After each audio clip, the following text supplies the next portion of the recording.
But I think the main things is at the end of the day, volleyball is volleyball. It's in the same 9x9 court, and the rules are the same. So we. Is that on the back of your shirt? Yeah, it's on the back of the Beauty, shirt. beauty. A little free shout out for you. And it doesn't matter who's on the other side of the net. You need to still execute to the best of your ability if you want a chance to win. That's right, Brett Walsh. You got to execute to the best of your ability if you want a chance to win any volleyball games. That's what we do here. This is the 9x9, the 81 square meters of the best volleyball coverage on the internet. Today is Monday, July 24th. It is episode 80. Everett, next week, it'll be episode 81 for the 81 square meters of the best volleyball coverage on the internet. We got to do something special for that.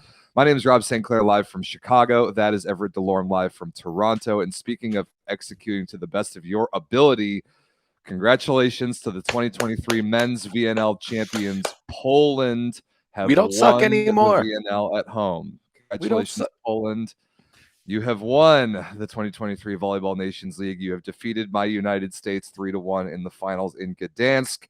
Obviously, we'll get to the USA in a little bit, but congratulations to Poland. To be honest, they were the best team. They played the best volleyball, and they deserved it. They were definitely this team. It was like watching a tsunami, especially in that semifinal and those finals matches. It was just that, like the finals, they were absolutely dominant.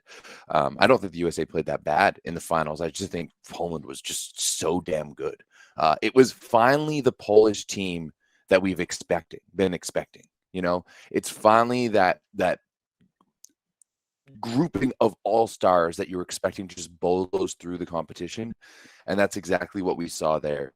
Like, they got better as the finals went on, and hats off to Poland. Love seeing them play at the top of their game. It's so much fun to watch, and it really sets up things nicely for the rest of the summer and heading into a massive Olympic year in 2024, because they are looking good right now.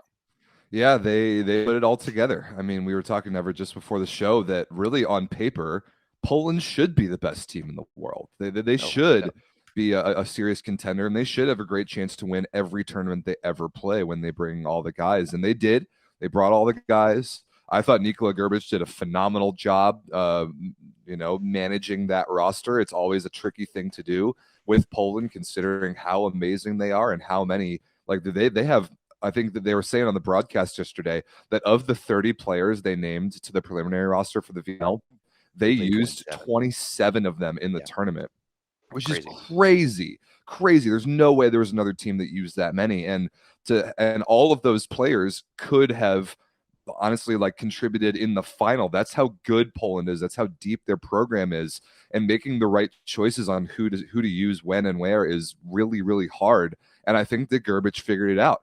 I mean, I think we got to start talking about the outside hitters. First of all, Alexander Śliwka was the best. He was the best of the 5 outside hitters on the roster. It wasn't even close. He was absolutely amazing, had a legitimate MVP case. I think he was above 40% efficiency in total for the 3 matches in the final, which is ridiculous. But what they settled upon by the end of the gold medal match was Śliwka and Fornal. Is that the answer, Everett? Is that the answer for the Polish outside hitter position, or is it more complicated than that? There's no one answer, right? Like, it would be the same thing. Like truly, I look at this Polish team almost like a hockey team. You've got so many different uses for each of your guys, and each of your guys are all-stars. There's never going to be one answer, right? There's never going to be one answer with this team where it'll be like, this is the blanket thing that's just going to beat everyone else, right? This isn't a video game, right? Different guys are going to play differently on different days, right? Poland has that ability more so than anyone else to look down their roster, down the bench, and just be like, yeah, you, and we can pick anyone. But no, there's never going to be an answer, right? Because there's so many variables on so many different days, right? In the same way that, like, Poland's going to lose games in the future, right? They're going to lose semifinals, they're going to lose finals. Like, it's not all one thing. There's no one answer. Leon started on the bench in the semifinals, then came on and was absolutely unconscious, right? Śliwka was, as you said, the most consistent player, and I think the fact that he wasn't the MVP, either him or Kaczmarek, is an absolute crime. But we'll talk about that. We'll talk about that in a little bit. I know Rob's has certain feeling about that, and he's been having a field day on social media and on Discord about that over the past 16 hours since that final happened. But yeah, no, there's no one answer for this Polish team, right? It's it's not like a Canada where like we look down the bench and we're like, we've got 5 players to choose from and we're trying to find someone to fill that last hole. No, as you said, they used 27 players.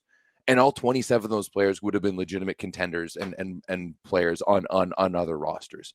Any other roster, right? Like this is Poland volleyball right now is Team Canada hockey, is Team USA basketball, is I mean, I don't know soccer as well, like England soccer or something, where you just have a wealth of guys to pick, and it's all about that chemistry, and it's all about who's performing on those days. So yeah, it ended up with Fornal and Slivka. Fornal is a guy that we saw very little of throughout these finals into the end, and it worked out for them. I think that's the beauty, and that's the malleability of that roster. Something that I think we should be seeing from Poland, right? Yeah, exactly. Like, I know Keurig suffered an injury. Everyone was saying he got like absolutely canned. Who was it that canned him in the semifinal? Honorato twice in a row in the Yeah. quarterfinal. Yeah, Honorato, exactly. Those 2 massive blocks, and there's people in the Discord being like, "Oh, Honorato shut him down." It's like, no, he got an injury, but like that's the case. Like for me with Poland, if Leon isn't playing bad and you put in Fornal and Fornal's scoring, you keep Fornal in. Sure. Right? Like there's you're not losing anything really between having those 2 guys in. It's not like when I was playing club one time and I was having a good day, but my coach told the other guys like, "Hey, I need you to pick it up because we can't make the finals with Everett in the middle." And you know what? He was right. Like there's none of that. There's none of that happening out here with Poland. They're just so damn good. And they really should be. I mean, I think one of the unsung heroes throughout all of this has to be Janusz. And 100%. the way that he ran that offense. And you don't need someone when you have so many, and I'm not going to say, like, when I say egos, it's not in a negative way. And I know when people say egos, it's usually taken in a negative way. It's not in a negative way when you say you have a lot of egos. You have world-class athletes all around you. You guys are at the top of the game in so many different facets. You need to find a way to balance that out and make everyone happy. And I thought Janusz did a fantastic job throughout the entirety of the tournament. But also just if you look at the buy-in, like this was the tournament where I felt like, like the Polish team was like the closest together, and there was buy-in, and there was a unified goal of like, hey, we need to win this. We're playing at home. We haven't won a major competition in 5 years, like in half a decade. We've got the best team on paper. We are the best. We need to go take care of business. And that's exactly what they did. Those are 2 takes that I was exactly about to bring up. One, Janusz was brilliant. The only thing you need to know is that Poland hit 53% efficiency as a team in the semifinal against Japan and 43% efficiency as a team in the final against the United States. And the only thing that you can look at with those numbers is to give the setter a ton of credit. I thought Janusz was outstanding. And yeah, the buy-in. I was about to bring that up. The only way that this thing works for Poland with all of those world-class players only playing sparingly in different situations and reacting to matchups and who's playing well that day. The only way that works is if everyone buys in. That is the only way that works. And I think this is the first time that we started to see really a lot of those Polish guys, top to bottom, 1 through 14, and then 14 through 30 on the roster, buy into what their role was going to be and trust Gerbich's decision-making on who was going to play when and where, and it worked. It really worked. We actually saw all 5 outside hitters over the course of the final. I mean, Slivka played, I think, every point, but we saw Leon start against Brazil. He was okay. We saw, like you said, Leon came off the bench against Japan, was unbelievable. Bednor started against Japan, wasn't that good. Fornal, we didn't see at all until the very end to win the gold medal. And and Semeniuk we saw sparingly here and there to serve and play some defense. Like, all of those guys got used. All 3 middles got used. Both opposites obviously got used.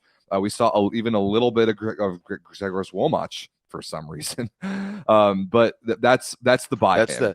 That's the one little mark there on that roster that we're kind of questioning on, and still don't get that one, and still honestly don't. I honestly might think that Popivchak might be legitimately a better libero choice than the guy who ended up winning MVP of the tournament, but we can talk about that in a minute.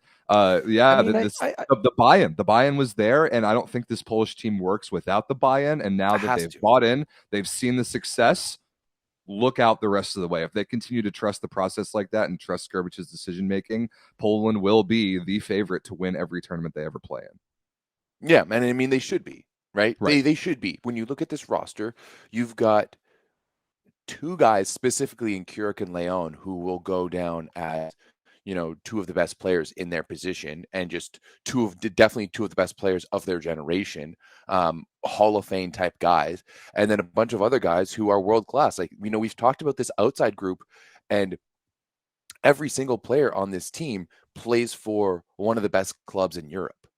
Right. No other team has that. They're just truly that good. And I mean, we saw it, like the efficiency in Japan. What was it? Like 53% as a team. was That's absolutely ridiculous. disgusting. It's crazy. Leon coming in off the bench and going 21 for 29. Like, it's almost like Leon is better when he comes off the bench for Poland. Like, he gets to start off a little bit relaxed, then gets to take the jacket off and come on in, because that's kind of what happened there. 23 points in that semifinal. He was absolutely ridiculous. And I mean, I'm happy for Poland.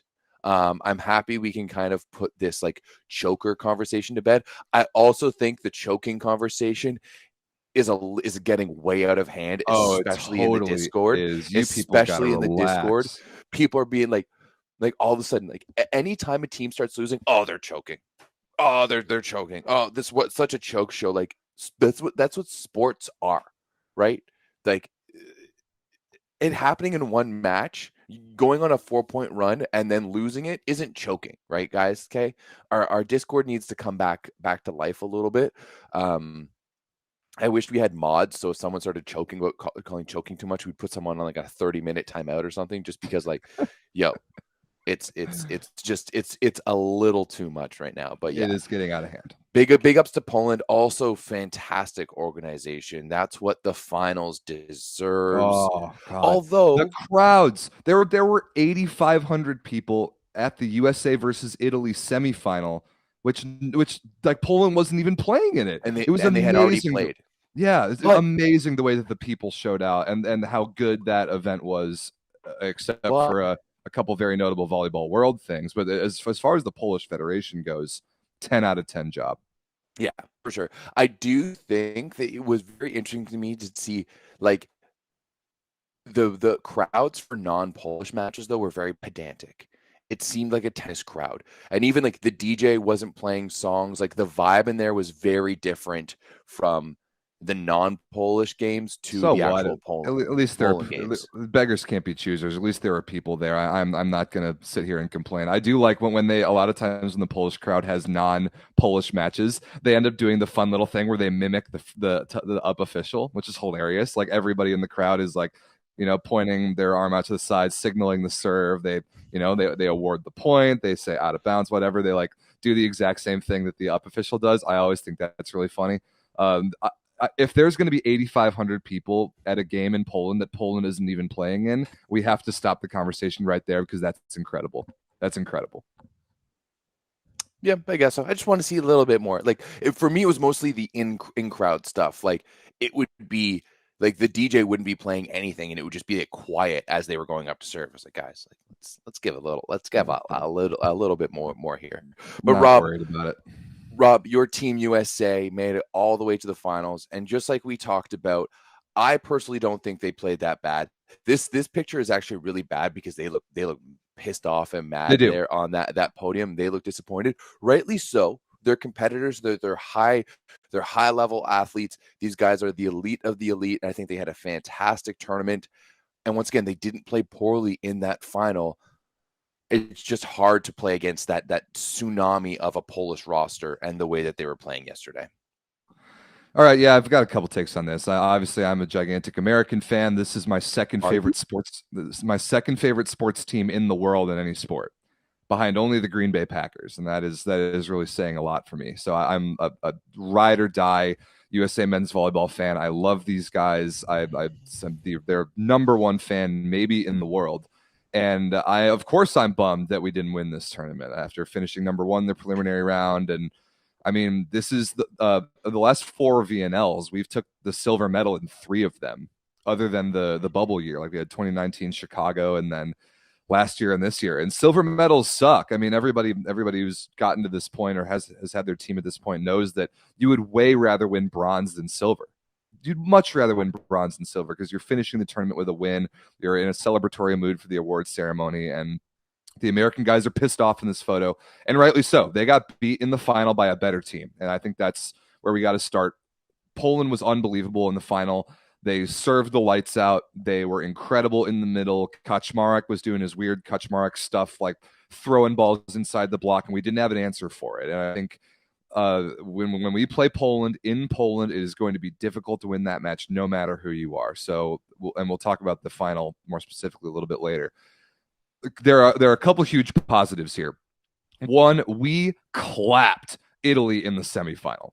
And we'll talk about that later as well. But we completely embarrassed the reigning world champion in the semifinal. Like 19-18, 19-3 dong. Like completely destroyed them. Played the best match, maybe the highest level match of any one team anywhere in the entire tournament, in completely dismantling one of the best teams on the planet. And that is huge because had we been like, if we had lost to Italy and ended up winning bronze, for example, we would probably be feeling more positively about the United States because their last match was a win. But I think we need to put just as much emphasis on the clinic that we put on in the semifinal. And if anybody, it was amazing. Do you think anyone's feeling badly about the USA right now?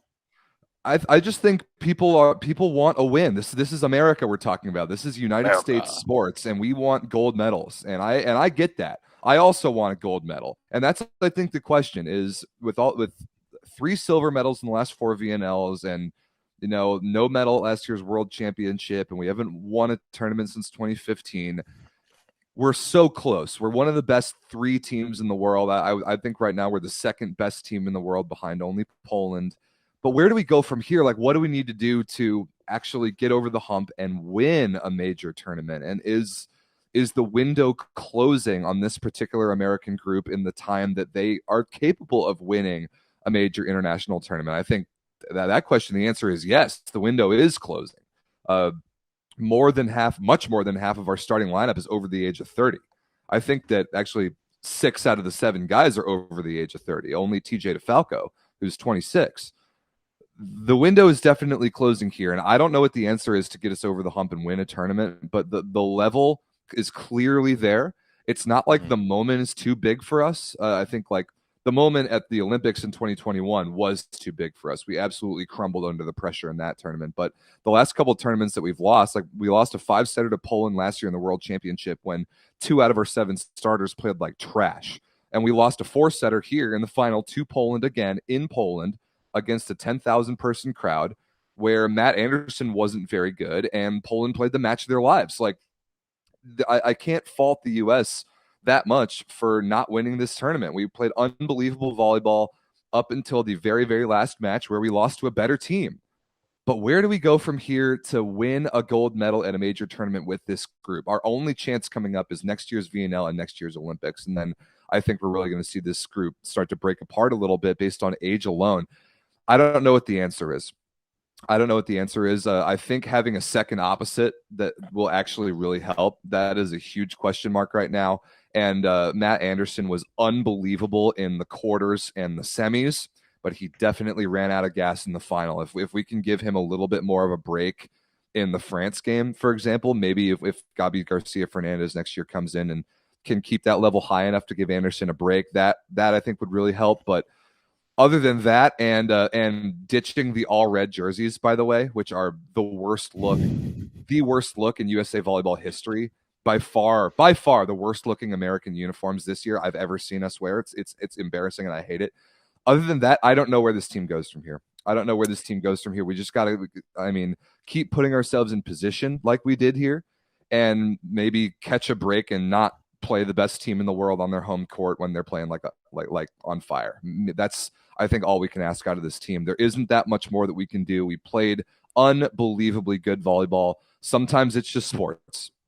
Sometimes it's sports. Exactly. Sometimes it's sports, man. It sports happens. Are sports. There's a reason. Right. There's a reason why we play this game, and I think you're right. Like the USA has done an unreal job of putting themselves in position to win. Right? They've got a silver last year, a silver in 2019. a silver or a bronze in 2018. There's only one edition of the Nations League where they haven't medaled, and that's going to be the bubble year in The 2021. bubble where we punted the whole Rimini. tournament. Yeah. Exactly. And then you look at the bronze at the World Games or the Olympics back in 2016. When you look at the World Championships, bronze once again back in 2018. This team has been there time and time again, but you're right, Rob. When you look at it, it's just they've been amongst all of the elite teams, like the Brazils, the Polands, the Frances, the Italys. The U.S. is always kind of that odd team on the outside looking in, and it is interesting to see. And I hope for your guys' sake that you're able to win something in the next little bit, because I look at what's coming through the pipeline for USA. And I'm a little worried for you guys. I won't lie, right? Like the best player that you guys have coming through your pipeline is Gabby Garcia Fernandez, who's Puerto Rican, right? Who, yes, he played in the NCAA, but he's technically not American. And let's be honest, it's not like he's been doing, like, he had a great first year at Lube, but kind of fell off the map a little bit. Does he an exact replacement for Matt Anderson? I don't think so, right? I do think maybe it was a bit of a mismanagement from Sproul. If I have one criticism from Sproul, it is that mismanagement of Matt Anderson, right? If you don't believe in Jake Haynes, why is he there? Why bring him? Why are you bringing him, right? Ensing brought this team to a silver medal last year. Why isn't he there? Kyle Russell has one of the hardest serves in the gym. Why isn't he there? Why are you guys investing so much in a Jake Haynes who hasn't really played since week 1 in Ottawa? What's going on with that? Like, that's the only criticism I can have through all this, because yes, you look at Anderson's numbers from the quarters, from the semis, and that extreme drop off that he had in the finals. Like, they game planned the shit out of the USA, and the problem is that they don't have that much more to offer. Hell, at one point you had Thomas Jeschke on the right side out there, right? So why, if you are going to get into a final situation, why is it that you are going to other positions first to grab a guy before your second opposite, when you have guys on the wings back home in Anaheim training like Kyle Russell, like Kyle Ensing, who have done it before and who I think bring much more quality to the table than Jake Haynes, right?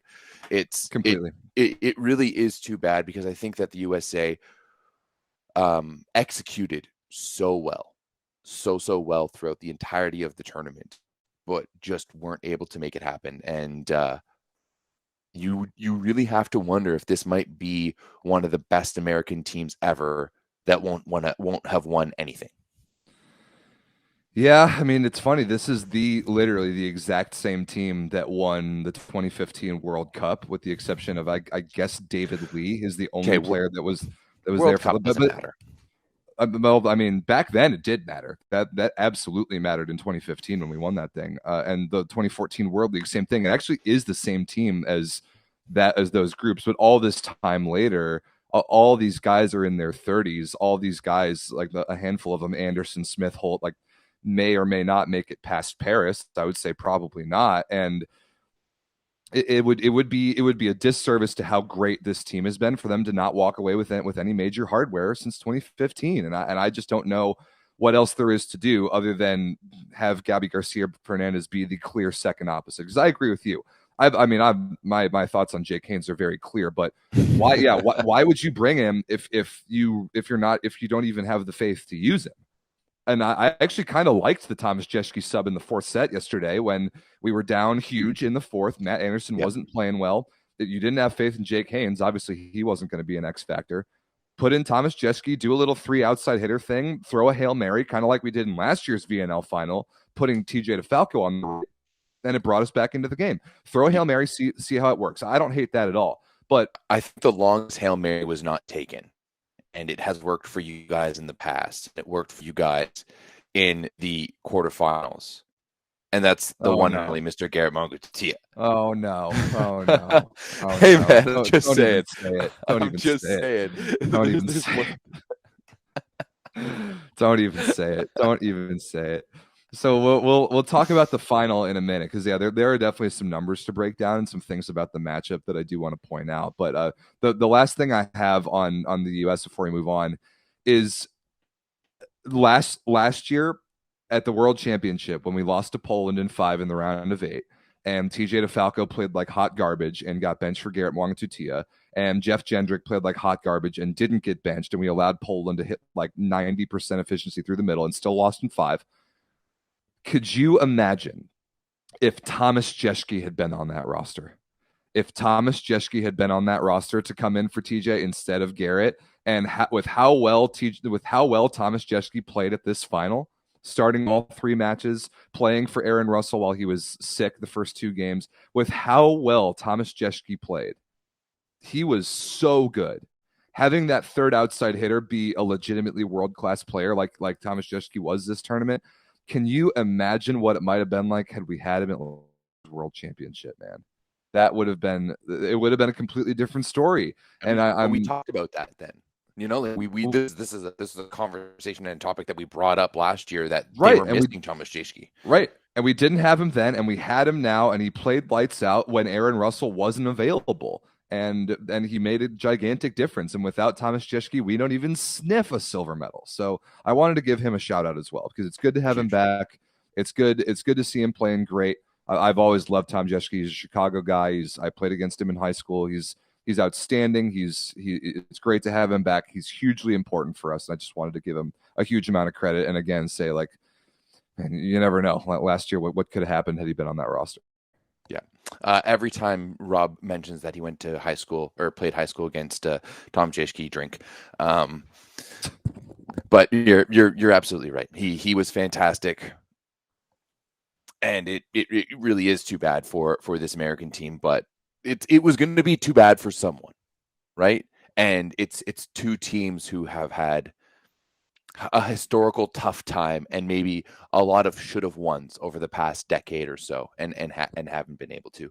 Well, Rob, from one of them was going to get it, and to the other one, it's sports. It's just sports. It's just sports. Well, Rob, from 2 teams that have been there time and time again to a team that has finally reached an FIVB podium. You know what? A couple years ago when we first started this show, I didn't think this was possible. I didn't think me praising Japan the way that I have been and loving the way that they play so much like I have, but Japan wins the bronze medal here. It's been a long time. It's been a long time since they won a legitimate FIVB medal, and I'm going to call this like legitimate. I don't call the World Cup or the Grand Champions Cup. It was like the Grand Champions Cup bronze. Yeah, that's not legitimate. That does not count. This does. It's 100% count. World Champs, Nations League, 5, like Olympics. That's what I'm looking for. But this has to be hands down the best version of the Japanese men's volleyball team I have ever seen. Ever. Ishikawa is a legitimate top 5 outside in the world. And in my books, he might be the best outside in the world. It's between him and Shlivka over the past of, like, in terms of my all-star team, outsides, like, I have to give it to Shlivka and Ishikawa. Ishikawa was absolutely lights out. The way this team plays was fantastic. Sakita, there was a time last year where I was making a top 10 list of setters, and I put Sakita in there, and you laughed at me. Right, I sent you my list, and all I got back was, ha ha ha ha. Why would you have Sakita on there? And now, like, dude, that dude's top 5. And the way that they were able to bring in Kento, first and foremost, if we have any Japanese fans in the chat, or you can let us know afterwards, is it Miyaura or Miura? It is Miyaura. Yeah, there are no vowel digraphs in Japanese. Okay. Yeah, okay. Miyaura. Shout outs to him. He was amazing. The way he came in, and I mean, Nishida started getting a little bit injured. People are a little bit worried, but man, you're just adding more depth. And I mean, like, you're really not like losing that much between Miyaura and Nishida. You got 2 lefties who can just bomb balls, but man, this Japanese team was so much fun to watch. They truly deserved it. I mean, hey, they even took a set off of Poland in that semifinal. Almost took a second set, man. Exactly. They almost went up 2-0. That would have changed everything. That would have changed everything. Love to see their battle. I mean, they went up 2-0. It looked like it was going to be a 3-0. Italy came back, was pressing for that reverse sweep. I really like how Philip Blaine managed that. As soon as they were down by a lot, let's get everyone out. We're just going to get the bench in. We're going to rest the starters, except for Ishikawa for some reason. I'm wondering if that was kind of a play on his own where he was just kind of like, nope, like just let me go. I need to be out here. I need to keep my momentum going, because they brought everyone in, and big ups to this Japanese team because they truly deserve it. I think when you look at this tournament, there was four elite teams. All 4 teams made the semifinals, and on any day, any of these teams could have won. I think Poland had the largest chance of winning, and they took advantage of that.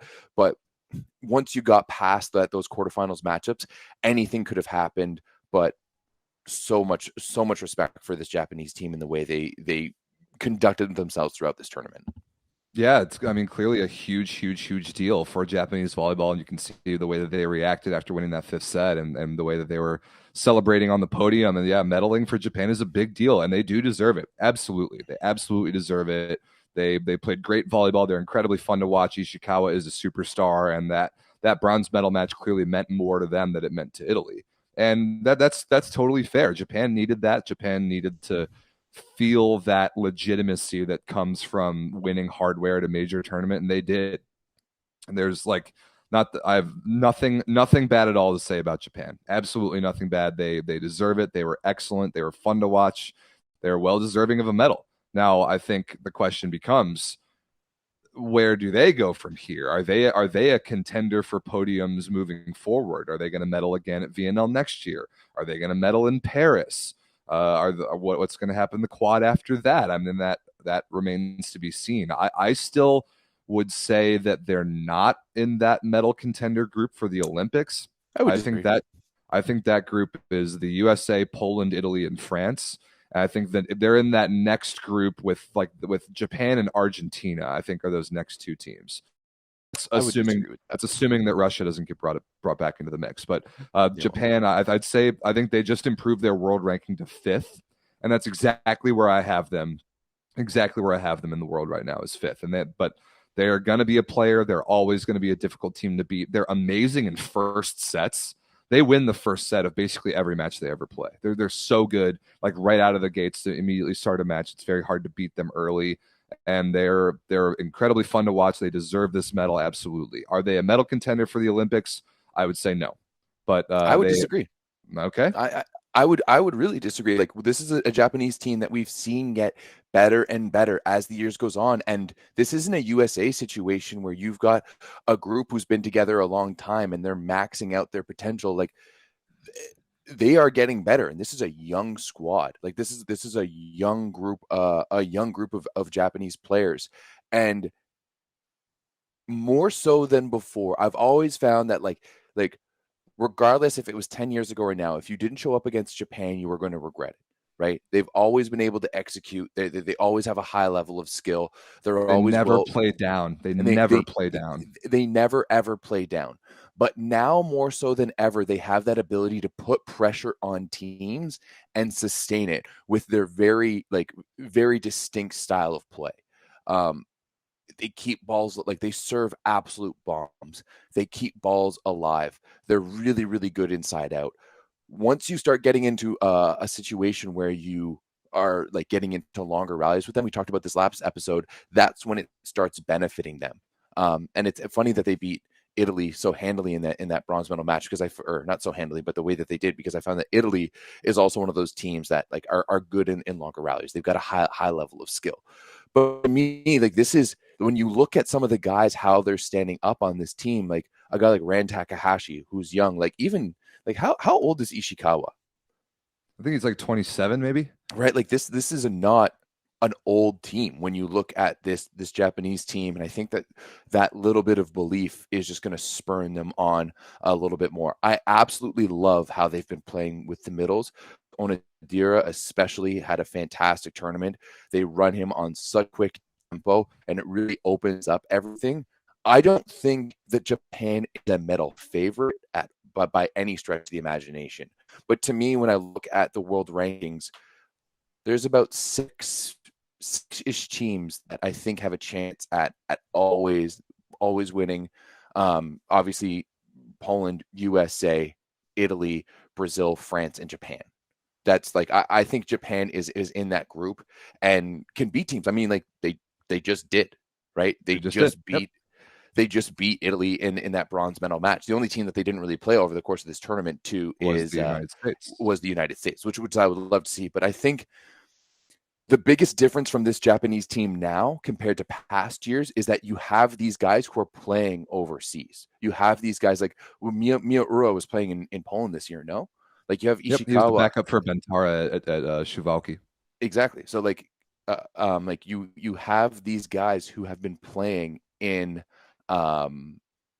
European leagues and getting better in those leagues and being superstars. Like Ishikawa is now a superstar in the Italian league, and those things are only going to get better. So do I think that they're a medal favorite? No, but I absolutely think that they're a medal contenders, and more so than Argentina. Definitely more so than Argentina right now. Yeah, I think them and Argentina are 5 and 6 in no particular order. I think Japan 5, or yeah, let's go with Japan 5, Argentina 6, and where do you put Brazil? 7 at best. Brazil France. is 4. France 4. Yeah, I'd say Poland 1, USA 2, Italy 3, France 4, Japan 5, Argentina 6, Brazil 7. That's my list right now. I do think that'll hold up pretty nicely in the next. Throughout like Olympic qualifiers in 2024 and all that. But yeah, I mean, Japan deserves this, and they have taken a huge step in the Olympic medal direction. I mean, I would have never even thought there was a chance a couple years ago, and now there is. There absolutely is. They continue to improve, and they deserve it. So congratulations to them. So yeah, once again, not medal favorites by any stretch of the imagination. I think the medal favorites are going to be the top 3. But they're in that next group of the guys who can really push, that group of teams who can really push the medal favorites. And Rob, from one medal hopeful to one medal favorite, Italy, much like last year, finding themselves on the outside looking in of these final VNL standings, losing a tough one. It looked like they're going to be able to pull off the reverse sweep there in the bronze medal match, ultimately falling short. What's our initial thoughts here on the Italian 4th? 1, don't panic. They have Eurovolley coming up. They have the Olympics next year. They're going to be a favorite for both. So don't worry about it. However, 2, Yuri Romano was terrible.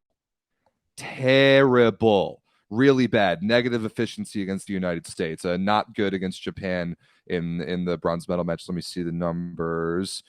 Yeah, 14 for 35, 29% efficiency. That's okay. Didn't serve the ball well. He was not good enough, and if they have one position of weakness, it is opposite. And then the third thing is Italy should be a better reception team than they are. That is something that I've got my eye on. I didn't like the way that Micheletto and Lavia received serve in this playoffs, other than the Argentina game, which they completely destroyed. But Italy got served off the court by the U.S.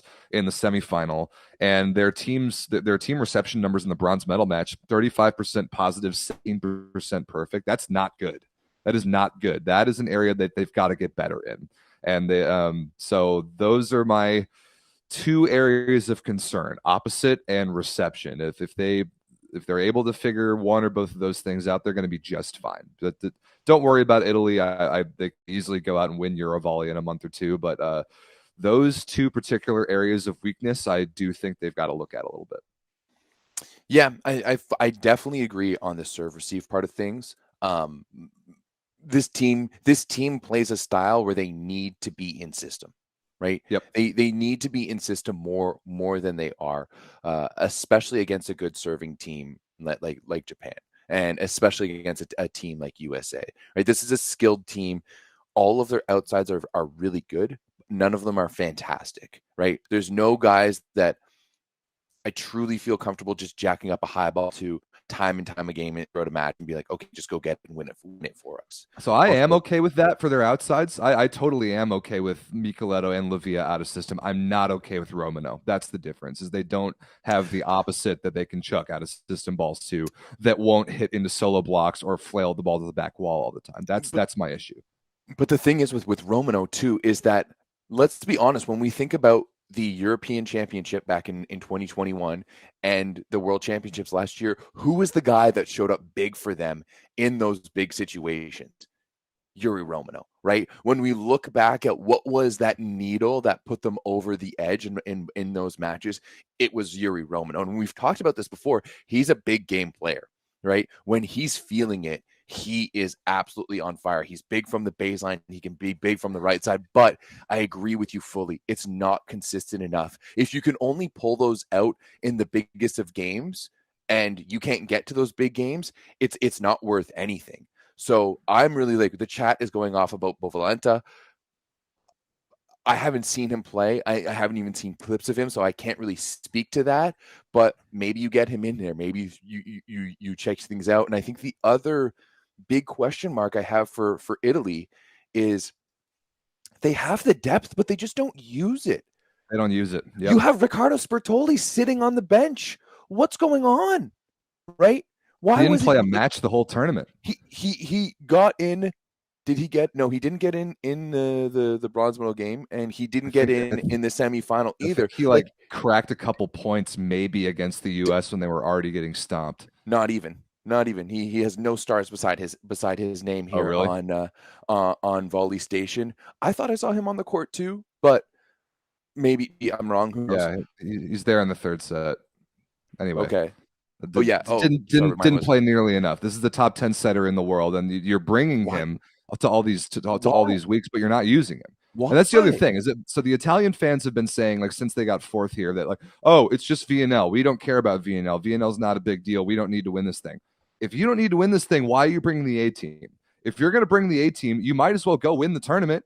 If you're going to play all the starters weeks 2, 3, and the finals, you might as well go try and medal.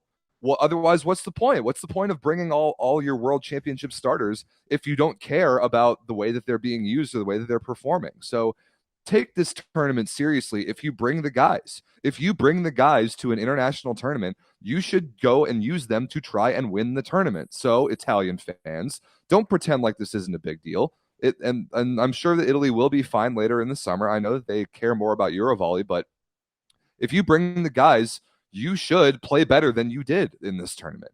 You should play better. You should not take fourth place at 2 VNLs in a row when you have all your starters there. So you can't just say, oh, it's VNL. It doesn't matter. No, it is not that simple. You have all the guys. You should have played better than this. You should have. Yeah, I agree with that. I don't think taking a fourth at VNL is that much of an issue. It's how you do it, right? Yeah. If you take 2 fourths and you're the defending Euro and world champs, and you take 2 fourths and you go down swinging hard and you lose to better teams, and you lose to maybe not better teams, which is better teams on the day, that's fine. And I do still more or less think that that's what happened here. But I also think that there's some things to look at now for this Italian team. And maybe that's a good thing, right? They regroup, they reset, they look forwards towards Euros, which, let's be honest, is arguably like it's arguably a harder tournament and arguably is a much bigger spotlight, right? I don't think the average Italian citizen gives a shit about VNL. I think they care a lot about the European volleyball championship. I agree with that. I think if for any European team, it goes Olympics, World Championship, Eurovolley in that order. Eurovolley is definitely a bigger deal than VNL. But again, if you're going to bring the starters, you need to play better than this in a medal round. You need to play better than this in a medal round. Yeah, for sure. But hopefully that will light something underneath their butts moving forward. Now, Rob, let's talk about maybe not the worst thing in the world. Oh, no.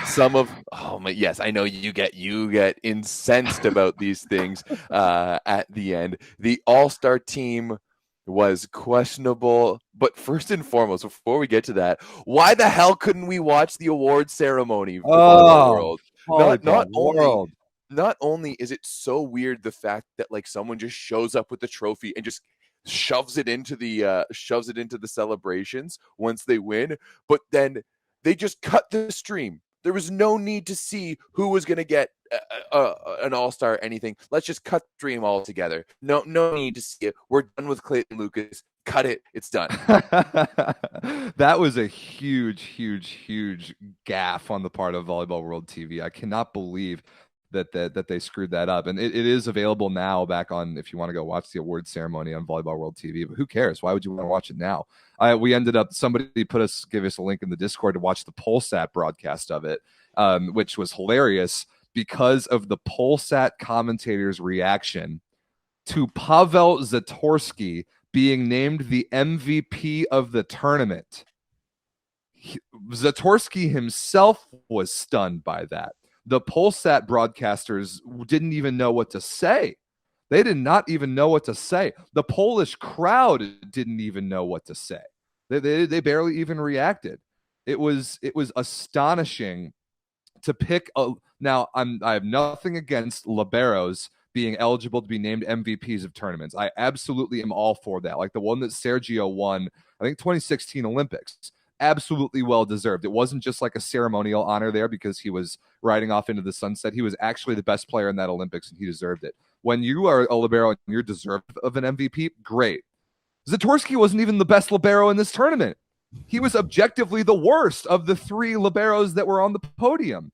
I put it on Instagram. I did the math. Shoji and Yamamoto both smoked Zatorsky statistically. It was crazy that he was even named to the dream team, much less the MVP. That should have absolutely gone to either Kaczmarek, who had the best gold medal match, or Śliwka, who had the best finals tournament. If you're going to name an MVP, and that comes with $30,000, that matters that you give it to the right guy or to a guy that deserves it even a little bit. What are we doing? What are we doing giving it to the third best libero in the tournament? Not even the best libero, much less the best player. Come on now. Eric Shoji should have been on that spot at libero, and Marcin Janusz should have been the best setter because he was. Other than that, even over Micah. Yes. Marcin Janusz a better finals tournament than Micah Christensen did. I'll be the first one to say that. Absolutely. You saw Poland's efficiency numbers as a team. Marcin Janusz deserved that spot. I agree with the outsides. Śliwka and Ishikawa absolutely deserve to be the two outsides. Kaczmarek absolutely 100%. Deserved to be the opposite. If Anderson had a better match in the final, then he would have been the opposite because of how good he was in the first two rounds. Smith in the middle. Okay, he was good the first two games. He got torn apart on the block in the gold medal match. Kokhanovsky, all right, fine. I would have given it to Biniak, even though he got hurt in the gold medal match. And then we already talked about the libero. This is not a good dream team. I also don't understand why for the women's dream team we gave 3 to Turkey and 3 to China, where for the men we give 4 to Poland and 2 to the USA for silver. There's clearly no standard for that. But the biggest problem here is giving an MVP of the entire VNL to the third best libero in the finals. What are we doing? What are we doing? Yeah, it's really interesting, especially with Kuba. The fact that he got 2 points in the semifinal and got subbed out. Like something like Galassi being in the dream team for the World Championship last year, getting benched in the finals. It's just crazy to me. It's to me once again. It's just people who haven't really watched and be like, Kokhanovsky, he's good, right? He's a good player. People won't question it. Yeah, let's just go with him. The Zatorsky tournament was the worst part of Team Poland. I honestly think that Poland won the tournament, but I legitimately think that they would have been better if Popicak had played. And so the last thing I want to say about this dream team is that everyone in the Instagram comments, all the weebs who, that might be another conversation, is the percentage of coverage that Japan has been getting for winning bronze compared to Poland for winning gold. Everybody in the comments has been saying that Ishikawa should have won MVP of the tournament. First of all, you have no idea how this works. The MVP goes to the winning team, except in 2 cases. One was where Kurek and Wallace shared it in 2021, which was the second dumbest thing ever. The actual dumbest thing ever was in 2019 when they made a clerical error and accidentally swapped the MVP and Best Opposite awards. They gave MVP to Matt Anderson and Best Opposite to Igor Kliuka, who's not an opposite. So that was clearly Kliuka's MVP award in 2019. So the MVP goes to the winning team. If you want to win MVP, get to the finals. Get to the finals, and then you'll have a case. Ishikawa deserved to be on the dream team, but not past that. I love how we're the only sport that a clerical error will decide.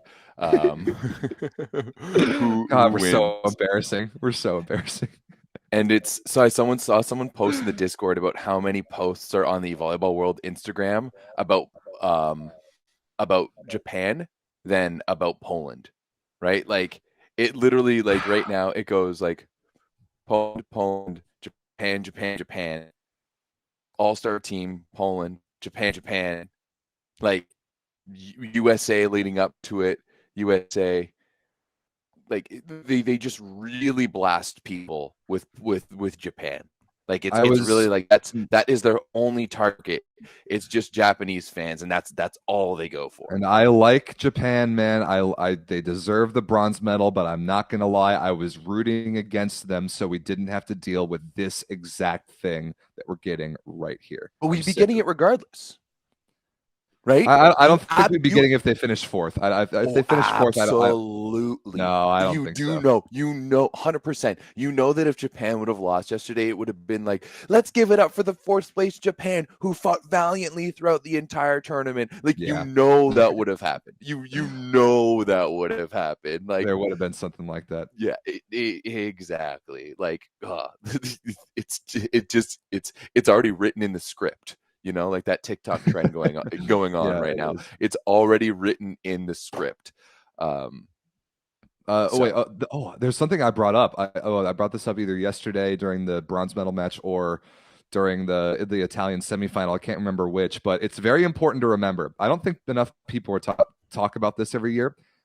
The only reason that the VNL exists, and the only reason that the core and challenger team idea exists, is because of Italy. It's because of the Italian men. It's because of the Italian men punting, like playing the B team, the 2017 World League, getting relegated, or they should have gotten relegated. The FIVB couldn't have that. So they created a brand new tournament and created an immunity bubble around the Italian men so they couldn't get relegated. So Italy, if you're talking about not caring about VNL, this tournament exists because of you. I am gonna push back on that because I know that's been a popular. Let me finish and I'll tell you. Like, I know it's been a popular narrative, but I also remember like hearing about that change being made to Nations League throughout the World League in 2017. Like, I remember that conversation happening during World League in 2017. And if those conversations were already being happening throughout the World League in 2017, then like they didn't just start there. They didn't just start there because the volleyball world or the FIVB back then saw Italy like not doing well and panicked, right? I know for a fact that for years before, they were looking at ways of bringing together the World League and the World's Grand Prix because they were actually two distinct competitions with two different sets of rules and regulations and all of that. So I don't know if that is for a fact, and I almost guarantee you that if we were to talk to someone from the FIVB, they would have been like, no, like that's ridiculous. These things were in play. Like you don't plan an entire international competition like this in 8 months or in like 9 or 8 months. Like that just doesn't happen. Fine, but like asking somebody from the FIVB to tell us the truth about this would not give us the real answer. But just another little jab at Italy for finishing fourth for the second year in a row. Hey, you can finish fourth at VNL if they go back to back at Euro Volleyball. No one will give a shit about this fourth. We'll see about that. Okay, so let's talk about some of the matches. Let's break down some of the matches. We could start with the gold medal match. Poland wins 3-1. They stave off a U.S. comeback attempt in the first. I think we were down 24-21 in the first, and then brought it back to 23-24 before DeFalco missed a serve out of a timeout. Then we came back and won the second set, which was enormous. You guys came back down by like 4 or 5 or something. Yeah, we were down 16-12. Yeah. We were down 16-12 in the second, and then Sproul put Aaron Russell in for Jeschke, which I was questioning at the time. I thought they were going to put him in for DeFalco, and Sproul even said that he didn't know who or for whom Russell was going to go in. But he did. He changed things. We came back and won the second set and made a match out of it. But after that, it kind of got out of hand. We went down huge early in the third and fourth sets. Too many unforced errors. We could not slow down Łukasz Kaczmarek. Absolutely everything he wanted to do worked. All his stupid chiseling off the block wrist away, throwing the ball through the block, two hands, tips, and everything that he did worked. Kaczmarek was 25 points, 23 for 35, 54% efficiency. We could not slow the man down. Poland, 43% efficiency as a team. That is way too high. I was not happy with the United States blocking. If there's one thing that I want us to improve, block discipline was bad. We could not slow down anybody. We got carved to pieces in the middle. The three middles combined, even after Biniak got hurt and Huber came in. Let's see. The middles combined 13 for 20, 60% efficiency. We and Smith 0 blocks, Holt 3 blocks, and none of them were against the middles. And Averill in limited action, 1 block, I think. No, 0 blocks. We absolutely had no answer for the Polish middles for the second straight key match in a row. Same thing for the World Championship. So those are my 2 complaints: is couldn't stop the middle for the U.S. and couldn't put up a disciplined block against Łukasz Kaczmarek. But again, Poland deserved this. Poland played unbelievable. They deserved it. Yeah, it was very much like Poland was a natural element in this match. Yeah, they looked comfortable. They looked comfortable. They looked good. This is to me, it seems it's going to be a bit of a breakout tournament for Poland. It kind of reminds me of like when the Heat finally won with LeBron. They choked at first, and now they're starting to figure it out. That's what this Polish team is reminding me of, because once again, I'll say it again, I don't think the USA played that poorly. They just had to deal with an absolute tsunami on the other side of the net. And at the end of the day, I also think that like American volleyball, and I think this is true for North American volleyball in general, and I think Canada does it maybe just to a bit of a lesser extent, but the sum of the parts is always like the sum of the whole is always better than the sum of its parts. Whatever it is, you guys are better as a team than you do have individual athletes, because like I think your starting lineup through and through, other than Micah Christensen, you might not have like a legitimate superstar in any of your positions, a player who's potentially regarded as that best player in their position. Sorry, Micah and Eric Shoji. I think Shoji needs to be given that. But like on the outside, you have a bunch of guys who are like A-level outsides, but maybe not A-pluses. Like the same thing with Anderson. He may have been an A-plus at one point, but he's not necessarily an A-plus anymore. And it's just, at the end of the day, Poland might have been a 91 overall. You guys might have been in 88, but that's that 3-point score is really what's going to make that difference there when you're simulating these matches on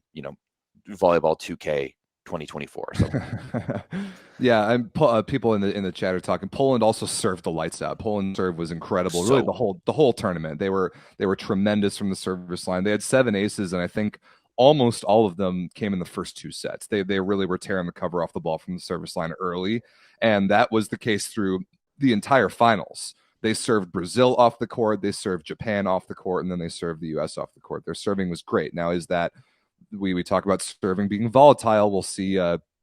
Give them a month off, send them to Eurovolley, and see if that level of serving keeps up. But at least for this tournament, Poland served the ball incredibly well. They definitely won the serve and pass battle.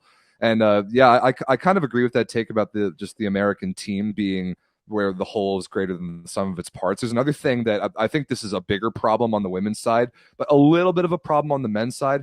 The U.S. women are way too focused on their own side of the net. The U.S. women are exclusively focused on executing their own side of the net. The U.S. women don't seem to pay attention at all to the opposing matchup. I think the U.S. men have that problem a little bit, definitely to a lesser extent. Like they study film, they do their research, they do the best they can to prepare for what the opposing team is going to do. But I also think that just the conversations in timeouts, there's so much about executing on their own side instead of how do we stop these guys that are tearing us apart right now? How do we stop Łukasz Kaczmarek with what he's doing? How do we side out these particular servers? How do we get Mateusz Biniak off the service line? How do we, capitalize on Poland's weakness in rotation 1, perhaps? Like, how can we play better to the matchup of our opponents? Much bigger problem, again, like I said, on the women's side for the U.S. But that's a conversation I would like to see us have more. How do we think our way around the opposing matchup in addition to just what we're doing on our side of the net? Do you feel, right, and this kind of goes back to our conversation earlier, do you feel that right now, like without a pro league, with everything that's against men's volleyball and just volleyball in general in the States, do you think that you guys are almost maximizing what you have right now? Because that's almost my sense, like there's not much, like this team is performing at the highest level on the highest stage, and I'm looking at it and being like, I don't know where, like, what's the next move or where else to go. Like, other than like you have to go in to look at like deep systematic change within American volleyball. I think like First Point is doing a great job getting more states involved, but ultimately you're just maximizing everything you have in front of you at the moment.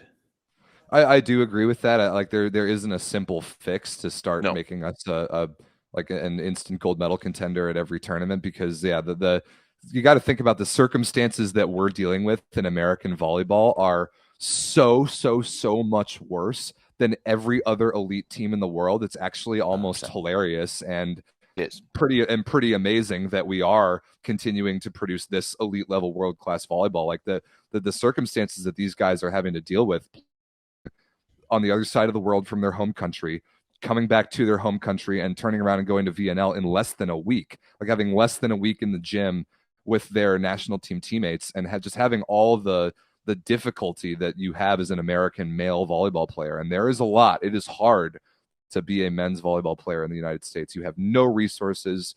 Even your governing body doesn't really care about you.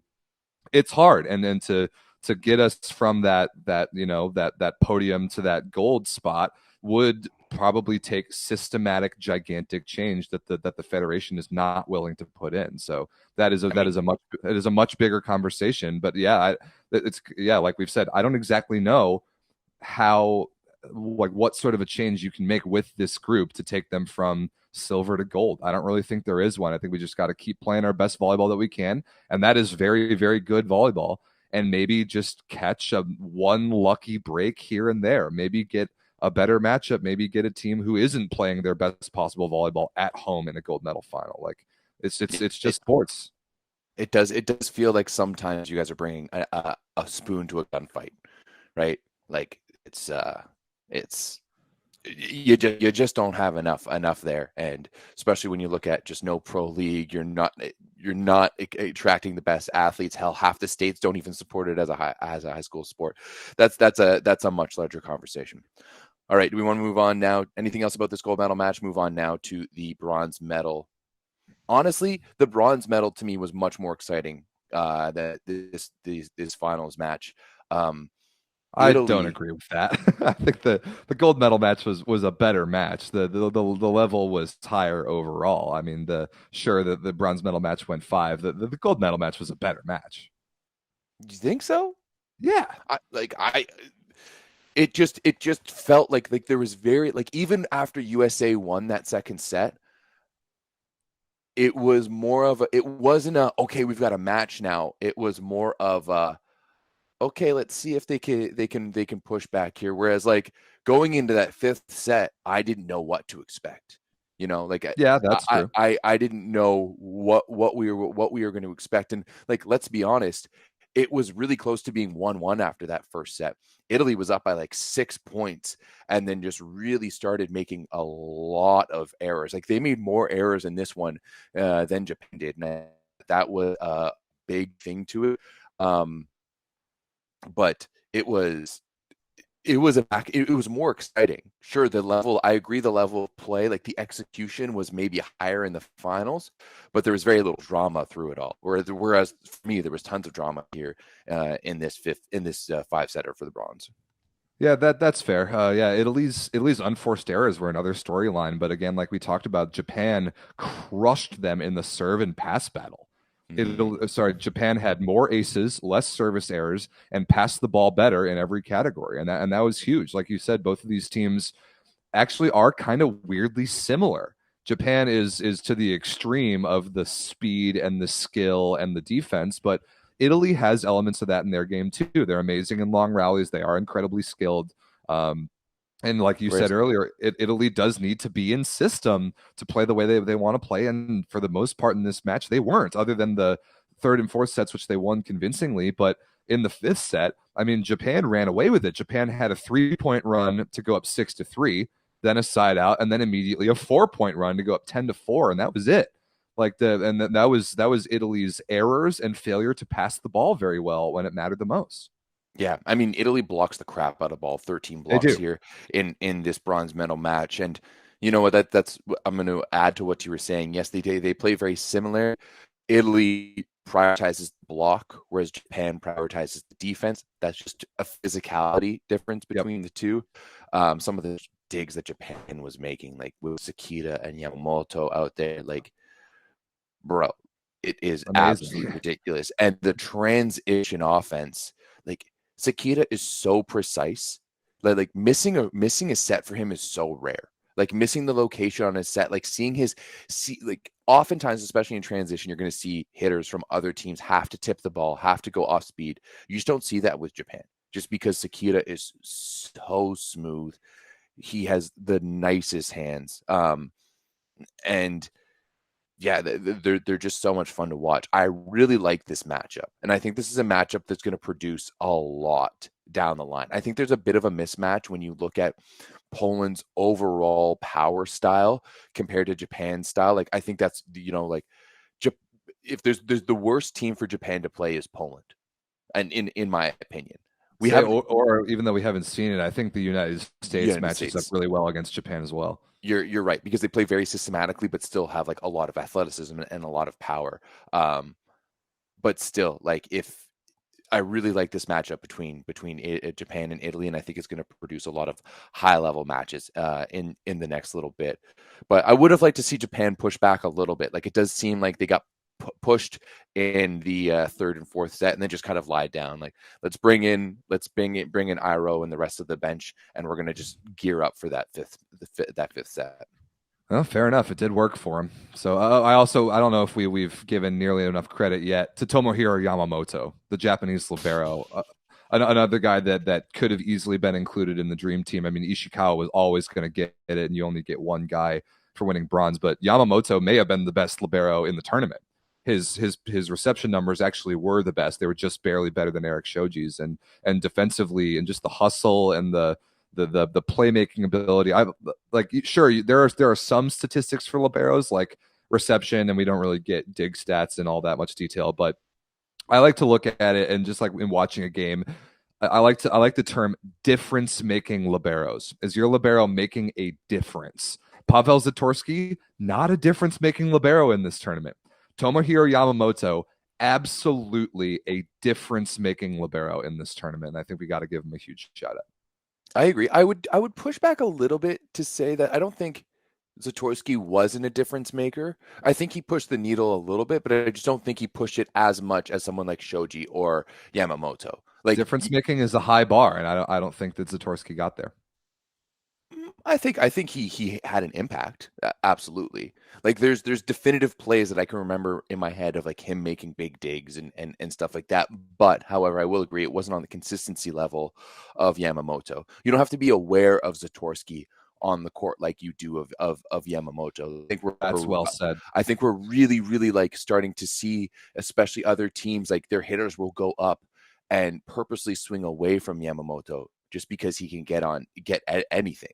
And I love his attitude too. Like a ball falls in front of him, there's no like slamming the floor. Like there's no getting upset. He'll just give a thumbs up and regroup for the next one and prepare. Like Yamamoto is a black hole. If you put the ball around him, the chances of it coming back up are really, really high. And I love seeing a libero affect the game way that he does, even in terms of like, obviously I have no idea at all about what he's saying, but the way that he interacts with his players in that back row, the way he's aware, like when they get out of system and everything gets messed up, he doesn't just play his spot. Like there's been a few times where something has happened on a pipe, either Ishikawa or Rand have to go play 5 and he drops into 6 seamlessly, like just by looking over his shoulder really quickly. He has a level of awareness and like the pillars of volleyball to me are serving, passing, focus, and awareness. And I mean, one of those he doesn't do altogether, but the other 3 he does fantastically. Like his focus and awareness on the game are so good. And I think just because he plays so calm. There's that one clip that I posted on the old Instagram earlier this year of him just like kind of sticking an arm out and passing, like someone bombs a serve, he just sticks an arm out and passes it like a perfect dime. Like he's just so skilled and he just doesn't think about it. Like he's so good. He's got just a little bit of those Grebennikov like unconscious instincts, and then that combined with the speed and the technical skills is something pretty special. So yeah, got to give Yamamoto a shout out. Speaking of Japan, let's talk about their semifinal loss to Poland, dude. I thought Japan was going to go up 2-0. I did too. I really thought that Japan was going to somehow manage to steal that second set. Like I it got did into too. overtime. It got into overtime. Poland was up by 1. Leon had 2 great swing chances in transition to win the set.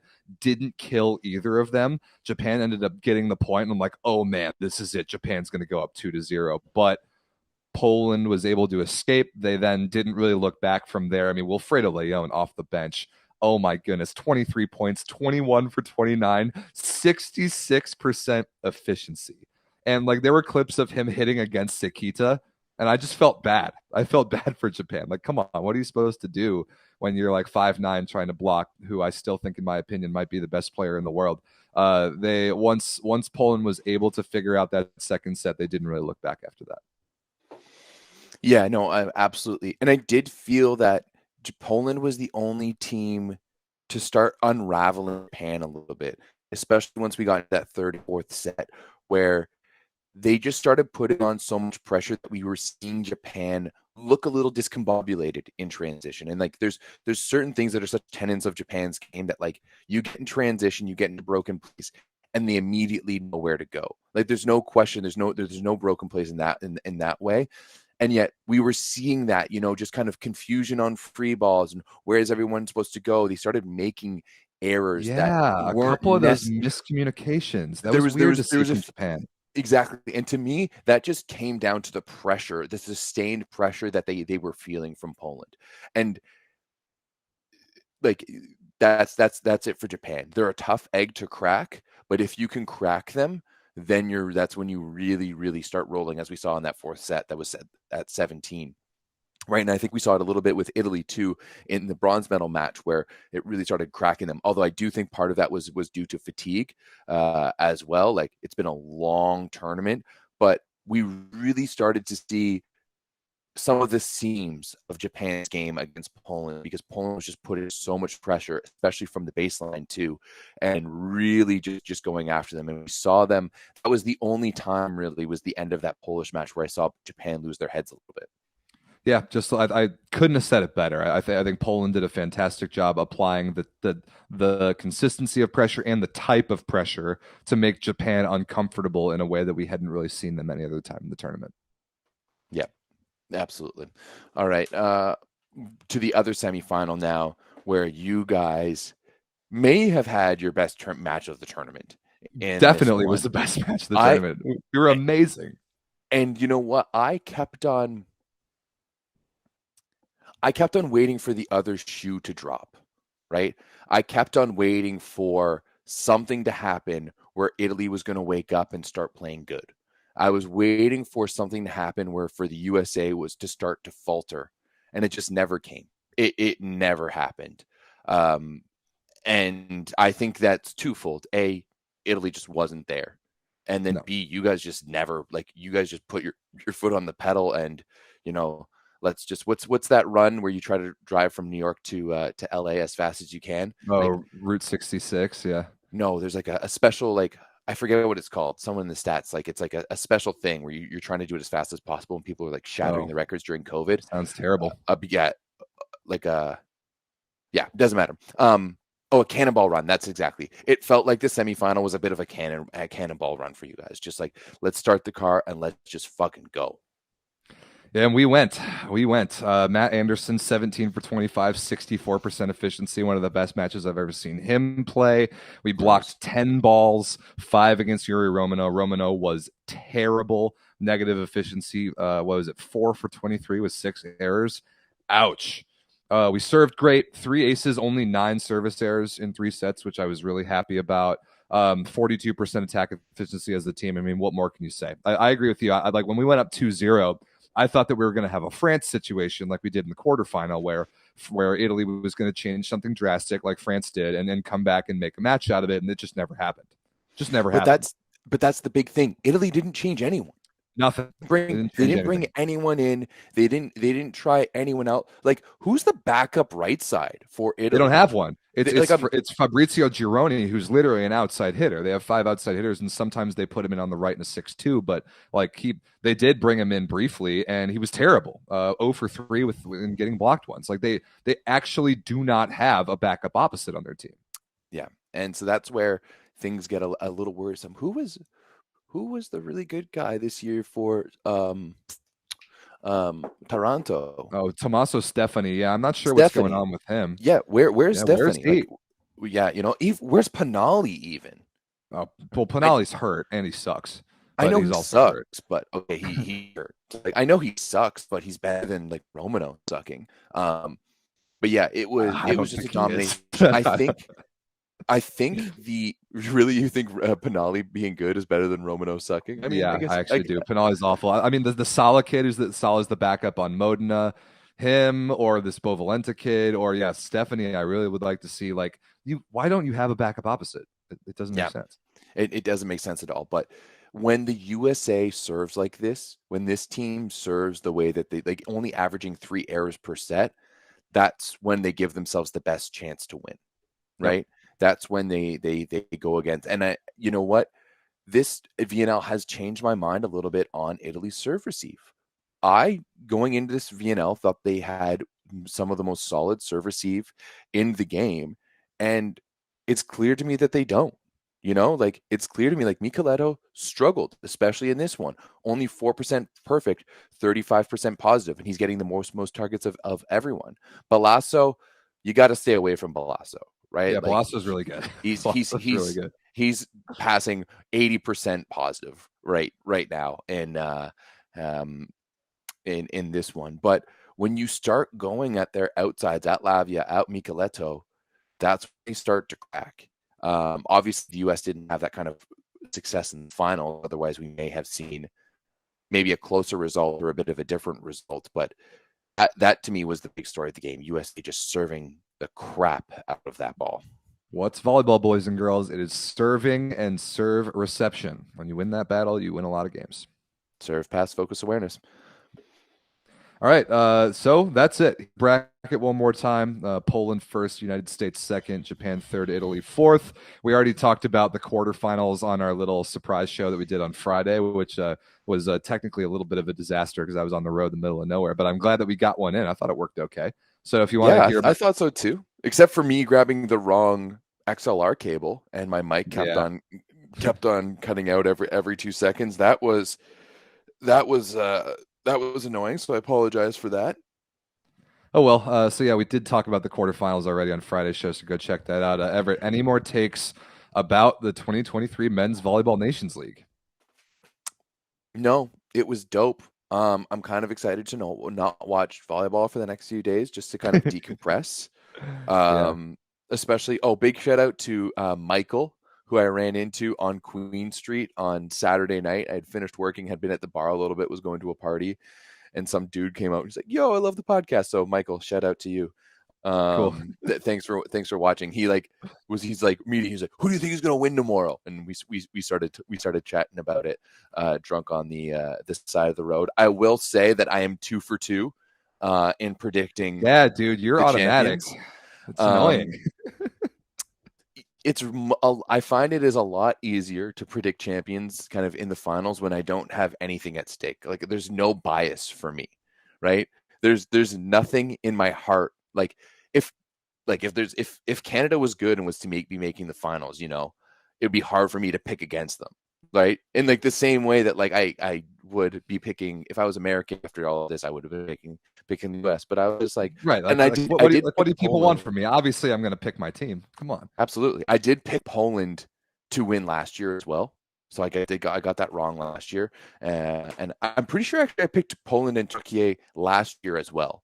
If I remember correctly. I don't remember that. We need to start having a predictions folder where we keep track of all of our predictions in the drive here, Rob, because that'd be pretty fun.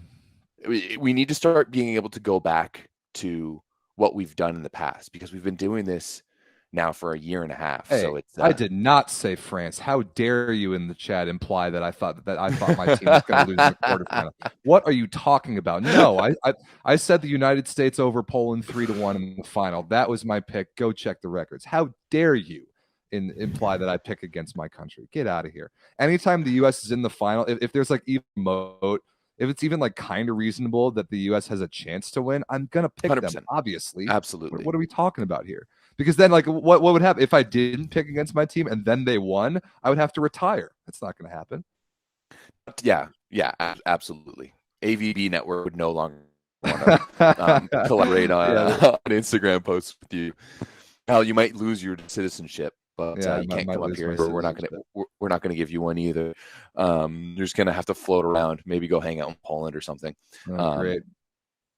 But yeah, I mean, I really think we need to start tracking all of our predictions and having like a predictions folder, just so that like we can go back on them and have like a lifetime score between the two of us. Okay, well, let's no time like the present. We have all our picks for men's and women's VNL finals. We should name Bieniek Lethal Ken for gender equality. We actually there were people in the Discord calling Mateusz Bieniek Lethal Ken because Korneluk is Lethal Barbie. I really liked that. Speaking of which, plug now for the Volleyball Source Discord. This is an incredible show numbers wise for us. We've got a bunch of people watching. That's awesome. Make sure if you're not already that you get in the Volleyball Source Discord. It's the best online chat community in the world. This video, guys. Yeah. We've had 1,100 people tune in, which is, I think that's a record for show. Like a lot. Like we've done live watch-alongs for matches where we've had more people, but that's just because I think it's people who are looking for a free stream on YouTube. Whereas like this system on that one. This is a record-breaking show. We've had over 300 people tune in we've had over 1,100 people tune in, but peak concurrent of 300 is pretty damn fantastic. That's a lot. Big number. Toss us a like, support us. Go check out that volleyball.store. Look at that, throwing up the asset right there. Use the code SPICY to get 15% off your order. Right now is a good time as we prepare for all the continental championships happening later on this year. But yeah, toss us a like. I completely forget what we were talking about.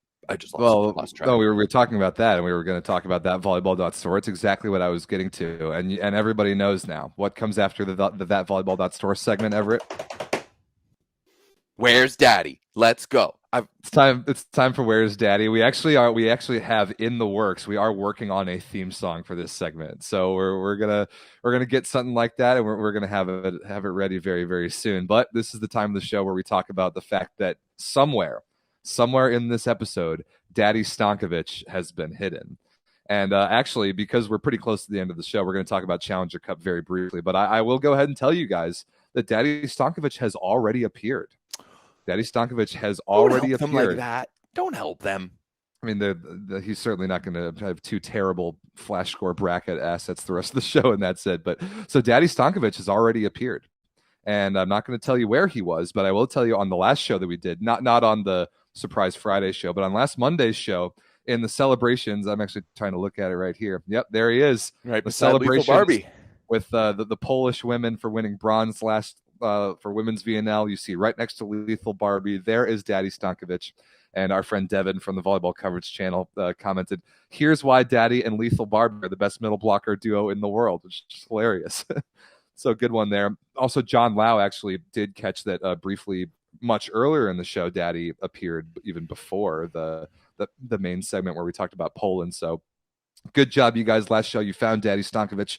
Try and find him again. And when you do, in this show, comment in the main YouTube comments after the stream is over the timestamp of where Daddy Stankovic is. And if you're the first one to do that, you'll get a shout out next week. You'll absolutely get a shout out. I do agree. We need that theme music soon. Yeah, our friend Joelle is working on it for us. It's actually my job. I owe her a bunch of our previous Daddy Stankovic assets that from my incredibly talented Photoshop skill. Honestly, your Photoshop skills have been getting pretty good with all of these. Thank you. I've started even being able to like do a little bit of color matching, and I'm getting pretty sophisticated with hiding Daddy Stankovic places. So see where he is on this show. Here's just kind of an example of a sort of place where I might hide Daddy Stankovic. This is a fun one in the Polish women. And I think that's it for VNL and Everett. That means that we have a big summer of international volleyball to look forward to, but it starts with one of the stupidest tournaments, the Volleyball Challenger Cup. Why is it stupid? Because I mean, we don't really need to watch it until the finals when we actually see. Well, then it's not stupid. It's just we're not really going to watch it. It's 100% necessary. It's not a useless tournament. It's not the World Cup or like the Grand Champions Cup or any of these garbage other tournaments that were just made up to give Japan some volleyball content and power volleyball, a chance to stay relevant for the next 10 years. But like I fully agree. Am I going to be watching Colombia versus Kenya in the quarterfinals? Hell no. Right? No, absolutely not. The fact that you've got Ukraine, Croatia, and France all on the same side of the bracket, I think is absolutely terrible. Like Colombia and Kenya, Mexico versus Sweden. But at the end of the day, I think it's a very important tournament because of the qualifications. Like it means that whoever wins this goes to VNL this year. That's why I think the importance is massive for that. So both men's and women's Challenger Cups are this weekend. The women's Challenger Cup will be in Laval, France. It starts on Thursday. Here's the bracket. Yeah, like you said, so France is the host. Ukraine versus Croatia. Croatia got relegated from VNL this year. Those are three pretty good teams on that side of the bracket. But then Sweden will, on Isabel Haak alone, will easily get to the final on the other side of the bracket. So Sweden against whoever they're going to play actually will be a match that's kind of worth watching. So this starts on Thursday. 2 of the quarterfinals Thursday, 2 Friday, then semifinals Saturday, and medal matches on Sunday. Pretty quick tournament. Then on the men's side in Doha, Qatar, all 4 of the quarterfinals are on Friday. We've got Tunisia versus Chile, Ukraine versus China, Turkey versus the Dominican Republic, and Qatar versus Thailand.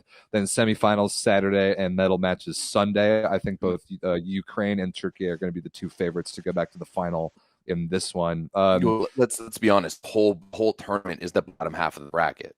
Yeah, exactly. Right, like Turkey, Ukraine, and China. That's it. Right, whichever one of those teams goes to the final will win the final. Yeah, like what is it? Tunisia, Chile. Yeah, no chance. Like they're none of those teams will be able to contend with whichever of Turkey, Ukraine, or China gets to the final. Yeah, poor Ukraine, man. They have a tough draw. Like China, I know China got relegated from VNL, but they're not that bad. They're not as terrible, not as bad as the Croatian women.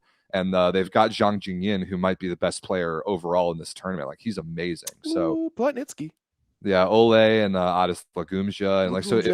If these teams actually bring all their players, there could be some pretty good volleyball played. Like Ukraine and Turkey both made the playoffs in the World Championship last year, and Ukraine won a game. They were top 8 in the tournament. So there might be some good volleyball on the men's side in the Challenger Cup a little bit earlier than the final. So yeah, one of these teams is going to get a VNL spot. All these matches are on Volleyball World TV if you really want to watch them, but. Personally, I will be enjoying a couple days of not having to watch 6 hours of volleyball a day. I might tune in to whatever that semifinal is between Ukraine and or like Turkey and whoever wins the Ukraine-China match. I might keep it on in the background. Where is this going on? You said Qatar? Yeah, it's going on in Qatar. So the times aren't bad. I think it'll be like 8 or 9 a.m. in the morning for the semifinals. Get a coffee, have a nice little scone. Watch some volleyball, read the paper. Like, it's not bad for that. It's not terrible. So yeah, we'll see. We'll have some takes on next week's 9x9 if there happen to be any huge storylines coming out of this. But yeah, we will know our full fields for next year's VNL after these tournaments this weekend. So I honestly kind of think that's it for Challenger Cup. We'll figure out when exactly next week's 9x9 is going to be. But before that, tomorrow we're going to do a report cards video for men's VNL, just like we did for last week's women's VNL. We had a really good time giving out some grades. I had a great time giving out some Fs. That was very fun. We're gonna give some letter grades to all 16 men's VNL teams. We're gonna do that tomorrow, and I'm looking forward to it. Are there going to be any Fs on the men's side? Honestly, maybe not nearly to the extent that there were on the women's. Just as you were saying it, I was just kind of going through my mental state of what was men's VNL. And even China, I don't think deserves an F. No, I don't think China deserves an F. I mean, I don't think I mean, like Germany Cuba. was pretty bad. Cuba. Fuck Cuba. I don't even think Cuba or like Germany. I don't think they deserve an F. I don't think Canada deserves an F. Like that, even They're like pretty- France underwhelmed expectations pretty badly, but even they don't deserve an F. So we'll see. We'll talk about it tomorrow. I think it's going to be a lot more France made the nuanced. finals. Yeah, without they their did. best player. Come on. It's going to be a lot more nuanced than the women's ones, where I was giving out Fs left and right, and then I had a good time doing it. Should we make our own dream teams for VNL? Or is Sure. that I too mean, much? I can make mine right now. Mine would be Janusz at setter, Shoji at libero, Schlivka and Ishikawa at outside hitters, Kaczmarek at opposite, Biniek at middle, and Smith at middle. Like that. That's mine. I'm trying to think if I disagree with that at all. No, not really. If I was to make a second team, I'd put Miyaura on the right side. I think he had a bigger impact for Japan than Anderson had, like consistently than Anderson had. Miyaura, who else? Kaczmarek was better than both of them. Kaczmarek won pole in the tournament. No, for a second team. Oh, a second team. Yeah, Okay. like a second team all stars. Yeah. Okay. Oh yeah, no, Kaczmarek. Like I fully agree with your all stars. I'd probably say Miyaura, maybe Jeschke in there as well. Yeah, I think Jeschke was really good. He was really good. Do you want to go like maybe a Leon? Maybe maybe not actually. We can maybe talk about it on tomorrow's show, but yeah, we will be back tomorrow. It's going to be fun to give out some letter grades and put a bow on the VNL. But yeah, 11 a.m. again. Yeah, 11 a.m. Eastern time. Yep, let's do it. So it's going to be fun. Thank you guys for tuning in. We've had a big summer of VNL coverage here on the Volleyball Source channel. I mean, we were in Ottawa. It feels like forever ago. We did a bunch of videos, done a bunch of content. It's been awesome, and we're going to keep it going throughout the rest of the summer. We've got Continental Championships, got Olympic qualifiers later on. We're not slowing down. So you're in the right place for the best volleyball coverage in the world. Make sure you join the Discord, and we'll be back with the video tomorrow. Will be fun. 9x9 next week. You're in the right place. Thanks for watching. Awesome. Thanks for tuning in. You're right. Eero was robbed from the All-Star team. 100%. No, that's clearly belongs to Grzegorz Łomacz, the second best setter. Is there any other team that has such a stark drop off from their starting setter to their backup setter between Sakita to Eero? Oh man, that's a good question. Like when Sakita's out there, I was like, oh, this dude's a magician. He's a Bob Ross painting out there, so good. And then Eero, like I feel like I could walk into a co-ed gym within a kilometer of my house and find a setter who's better than him. Like what is going on there? Seriously. Like hell, let's bring in an anime character like Kageyama, where are you? Because Eero is not it. Ouch. Oh man. And on that note, thanks for watching, you guys. Been a good show, been a good VNL. We'll be back tomorrow for the report cards video. Stay tuned for that. We'll see you in the Discord.